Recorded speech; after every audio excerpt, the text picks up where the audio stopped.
Et la capitale a vibré hier au rythme du sport, de la culture et du patrimoine à l'occasion de la deuxième édition du Trail urbain d'Alger. Un cap a été franchi cette édition avec 3000 participants, soit 3 fois plus que l'année précédente. Preuve du grand succès de cette compétition organisée par la wilaya d'Alger. Un événement hors du commun qui allie performance physique et aventure culturelle dans l'âme de la ville blanche. Reportage de Sarah Delbel. Ça nous permet de découvrir un peu notre capitale, notre pays, notre magnifique pays. Oubliez vos chronos et n'oubliez pas vos sourires. Le parcours, on ne le connaît pas. Mais il y a des surprises. Il est magnifique. Alger, c'est une ville en mouvement, une capitale qui respire son histoire, qui a offert aux 3000 participants venus des 4 coins du pays et même de l'étranger un spectacle grandiose. La wilaya d'Alger a organisé ce trail, la deuxième édition, avec des objectifs plus importants, puisque le nombre a triplé. Aujourd'hui, nous avons quelque chose comme 3300 coureurs, alors que l'année passée, on était sur 1000 coureurs.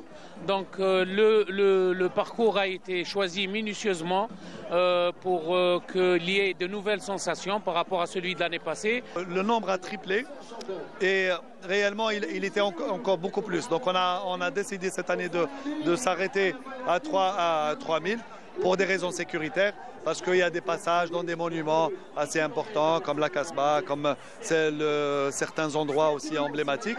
Mais aussi beaucoup d'avancement dans ce sens. Il y a la participation féminine qui est très importante. Le départ a été donné au stade Ouagnouni, avant une traversée unique d'Alger. Les coureurs ont d'abord plongé dans l'atmosphère vibrante de la Casbah, accueillis par la musique et la ferveur populaire.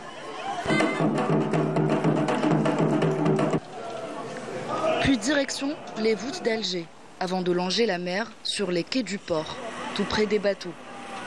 Le parcours les a ensuite menés à l'intérieur même du siège de la wilaya d'Alger, exceptionnellement ouvert à plus de 3000 coureurs.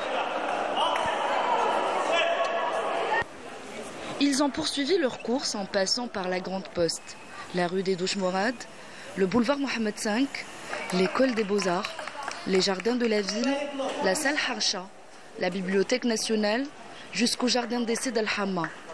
L'arrivée, elle, s'est faite à l'esplanade de Riyad al-Fath, au pied du Maqam al-Shahid, monument imposant et symbole fort, baigné par les lumières du soir. It was a lovely event. I'm very happy it's over. Franchement, on a redécouvert encore des rues d'Alger, encore des coins. Ça veut dire que Alger a beaucoup de choses à nous garder, à nous montrer, à découvrir. Franchement, je remercie toute l'équipe organisatrice pour ce magnifique trail urbain. On a traversé l'Orbita, on a traversé l'école des Beaux-Arts, mais cette fois-ci, on n'a traversé pas le jardin de l'école des Beaux-Arts. On a traversé les salles. Et là, j'ai pensé à Issiachem, on a commencé à crier Baya, Issiachem.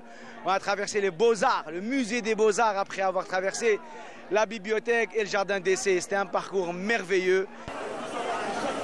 Parmi les visages marquants de cette édition, Abdelkader Benguella, 92 ans, doyen de l'épreuve, a ému les participants. Il a parcouru les 18 km avec dignité, porté par les souvenirs de la Révolution et salué comme un exemple vivant par les plus jeunes. Et j'essaierai d'être toujours, Inch'Allah, Qadwa al-Shabab, pour les amener à faire du sport. Le trail urbain d'Alger, c'est bien plus qu'une course. C'est une rencontre entre le sport et la mémoire, entre l'effort et la beauté. Une façon de redécouvrir Alger. Non pas avec les yeux, mais avec le cœur.